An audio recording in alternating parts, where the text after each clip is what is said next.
additional waterway around the rapids on the James River is the fact that the city of Richmond is very hilly. So the next destination they were going to from this point west was the Great Turning Basin, about 70 feet higher than where we're sitting right now. Now that's a problem they solved with a series of 5 ship locks. Now ship locks, for anybody who may be unfamiliar, operate essentially like boat elevators. Boats used to drive into that chamber up ahead of us where that white water is coming in from the left. They would close the doors in front of it and behind it, and then raise or lower the level of water inside that chamber depending on which direction the boat is going, uphill or downhill. You can see how narrow that is. That's as wide as a canal boat could be going from this point west. Now directly behind shiplock number 5 right there, the next level up, shiplock number 4 remains, but the other 3, the ones that used to make their way to the right, to the Great Turning Basin, those were dismantled in 1974 to make way for the downtown expressway, which is just above us to the right. And when they dismantled those shiplocks, they did have some respect. They saved those building materials pretty much altogether.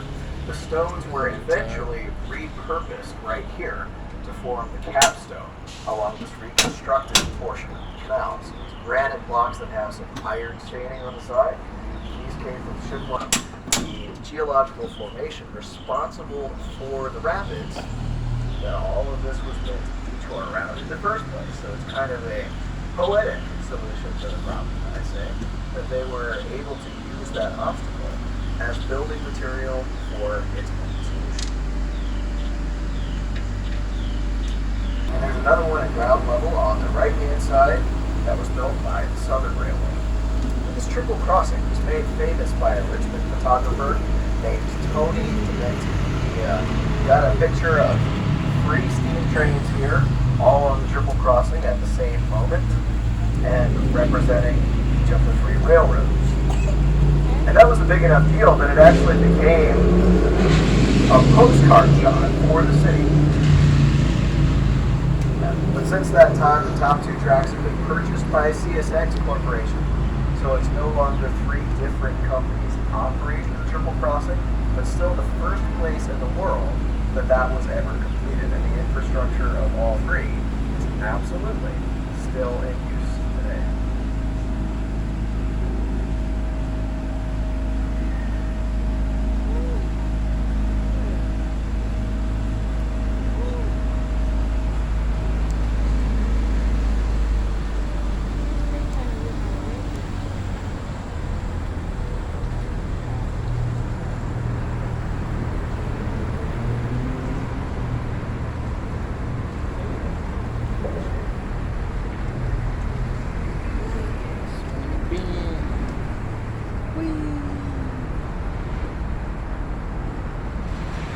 Up ahead of us here, you're going to see Richmond's flood wall come into view. This was built in 1994 by the U.S. Army Corps of Engineers.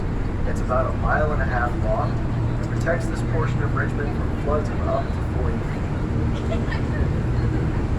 Now, in 2004, when Gaston came up the eastern seaboard, they closed these gates in time to protect the city from floodwaters rising from the river. But what they failed to do was maintain the drainage systems meant to take the runoff from the city to the outside of the flood wall. This is the lowest part of the city of Richmond. All of the storm drains ended up down here. And the gates were closed, and they're watertight. They did their job, and ended up flooding on the inside of the flood wall in 2004. So yeah, it's a great idea. Subject to user error, right?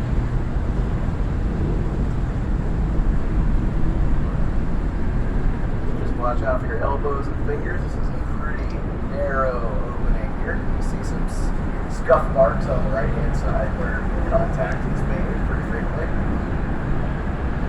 I didn't do any of that, I promise.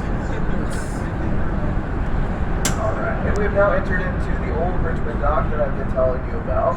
Looks very different from where we started, but far more historically intact.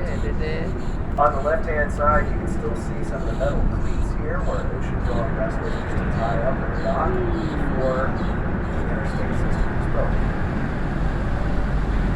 They head out here to some of these more open areas. And this is all the more impressive when you consider that all of this is entirely man-made waterway. And it was begun in the era when all they had to work with to build this were picks and shovels.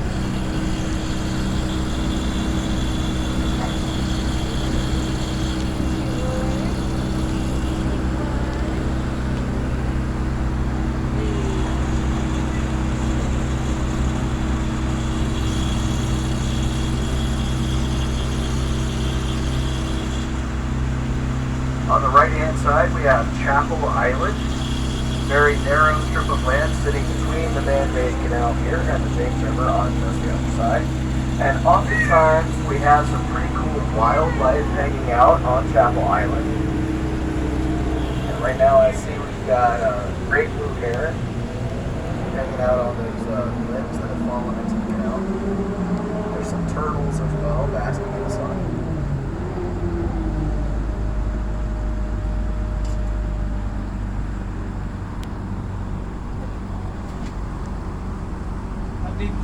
I was just ready to ask him that. Good questions. I was just ready to ask him that. This was originally excavated to about 20 feet to accommodate the draft of ocean-going ships. However, today the depth out here varies quite significantly from 3 feet in the shallowest areas to 16 See the or turtles. so feet in the deepest, just depending on where the sandbars have settled. Yeah, since two the of them. 1950s. One right here, two of them. Got the baby on top of them. Wow. Baby chilling. Mm-hmm. You see it? Oh, it's shining your face. What kind of bird is that? Turtles and everything. What kind of bird is Okay. that, sir? That is a great blue heron. Wow. Okay. And they like to hang out on the banks of the canal. There's any wildlife that's swimming around in the James River that can make it through a culvert pipe that's about 3 feet across through the old Haxel Crenshaw Hill Race can enter into the canal. So a lot of times we'll see those great blue herons fishing along the banks. There's actually another one right up ahead on the right as well. Yep. We also have a lot of painted turtles, red-eared sliders, as well as a very healthy population of snapping turtles in the canal. And some of them are very, very large. They're pretty impressive, but they tend to be pretty shy as well. So normally when we spot the snapping turtles, they're just below the surface.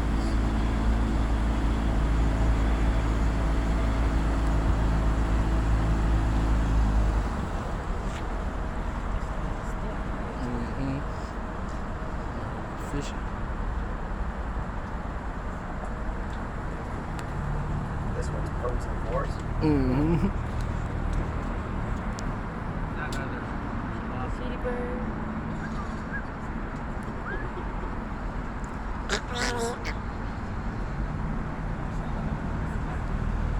On the left-hand side, we have a strip of warehouse buildings constructed by the tobacco companies in the late 1800s and early 1900s, replacing the wooden structures that were there prior to that for the same purpose.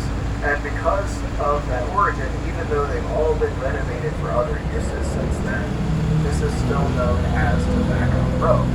That makes it really easy to see that the relationship that used to exist between what was the center